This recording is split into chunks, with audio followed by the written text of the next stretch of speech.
हैं, इंशाअल्लाह ताला तुम्हें शिकस्त भी होगी तो बुलडोजर की तरह तुमको शिकस्त होगी।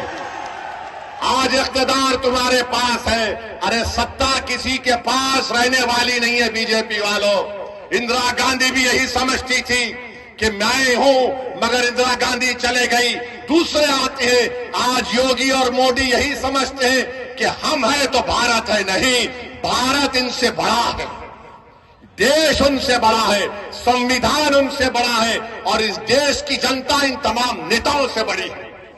मेरे अजीज दोस्तों और बुजुर्गों, मैं आपसे फिर से अपील कर रहा हूं कि आप मजलिस इत्तेहादुल मुस्लिमीन का साथ दीजिए।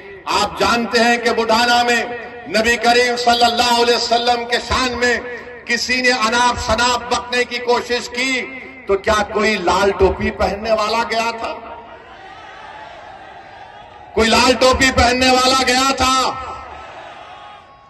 यही हरा कपड़ा डालकर जाने वाले मजलिस इत्तेहादुल मुस्लिमीन के लोग थे। हमारे 19 लोग जेल को गए, मगर हम जब जेल को जाते हैं तो हम बोलते हैं कि ससुराल में गए हैं। और ये तो हजरत यूसुफ अलैहिस्सलाम की सुन्नत भी है। बड़े बड़े लोग जेल को गए और जब जेल से निकले तो बड़े नेता बने, मगर भैया जेल को नहीं जाते। आजम खान जेल को चले गए, अब्दुल्ला जेल को चले गए, मगर भैया नहीं जाएंगे। भैया के बारे में बोलेंगे ए दरी बिछाओ, जवानी कुर्बान। अब मालूम हुआ कि आज रोड शो करने आ रहे हैं। अखिलेश, आपने गलत टाइम लिया यहां पर आने का आज है? अच्छा, मालूम हुआ कि भैया ने कहा कि अब शेर के धार के सामने कुछ नहीं कर पाएंगे तो कैंसल कर दिए वो।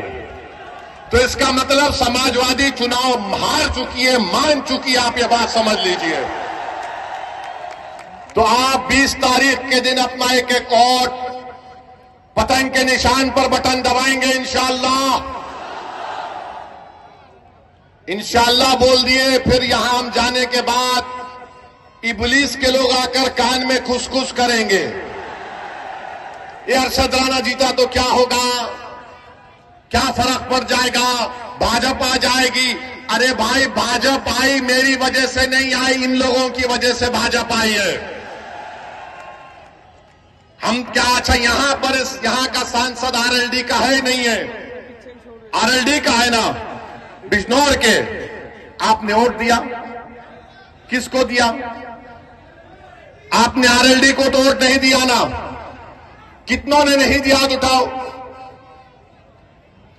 अच्छा, आप ये बोलेंगे हमारे भाषण के बाद ओवैसी आएगा तो आरएलडी बीजेपी जीत जाएगी। मेरा जवाब यही है कि हां, मैं भारत में बैठकर कमला हैरिस को हरा दिया और ट्रंप को जिता दिया। और क्या बोलो, मैं जिम्मेदार हूं। यानी हम यहां पर बैठ जाते नहीं है। ये इनके कांग्रेस के एक नेता बोले हां, ओवैसी लड़ता नहीं है, मगर उसकी भाषण का इतना असर होता है कि हम हार जाते हैं। मेरे भाई, ये सब बहाने हैं। कोई जीत हार चुनाव है, कोई जीतेगा तो कोई हारेगा। आपसे हम अपील करने आए हैं कि मुत्तहिदा तौर पर 20 तारीख के दिन आप लोग अपना एक एक वोट का इस्तेमाल करिए, पतंग के निशान पर बटन दबाइए, उत्तर प्रदेश में मजलिस इत्तेहादुल मुस्लिमीन को मजबूत करिए। आपके पास एक बेहतरीन कैंडिडेट अरशद राणा आपके सामने है। समाजवादी पार्टी के भी उम्मीदवार हैं, उनके परिवार से उनके बड़े लोग यहां पर सांसद भी रहे हैं, मगर उन्होंने इस विधानसभा के लिए क्या काम किया आप मुझसे बेहतर जानते हैं। मैं आपसे सिर्फ यही अपील करने आया हूं, एक लंबा सफर करके आपसे आया हूं। महाराष्ट्र से निकलकर आज वेस्टर्न यूपी के इस इलाके में से इसलिए आया हूं ताकि आपके दरमियान में खड़े होकर मैं अपनी दिल की तकलीफ को अपने जबान के जरिए तुम्हारे सामने बयान कर सकूं। मैं इसलिए आया कि नाइंसाफी का जिक्र तुम्हारे सामने कर सकूं। मैं इसलिए आपके दरमियान में आया मेरे बुजुर्गों, मेरे गयूर नौजवानों, ताकि हमारी आवाज उत्तर प्रदेश के विधानसभा में गूंजे। एक मर्तबा आप मंजलिस के उम्मीदवार को कामयाब कर दीजिए और देखते जाइए कि आपके मसाइल कैसे हल होते हैं। वरना याद रखिए, ये समाजवादी और बीजेपी एक सिक्के के दो रुख हैं, एक सिक्के के दो रुख हैं। मैं करीब से देख चुका हूं इनको।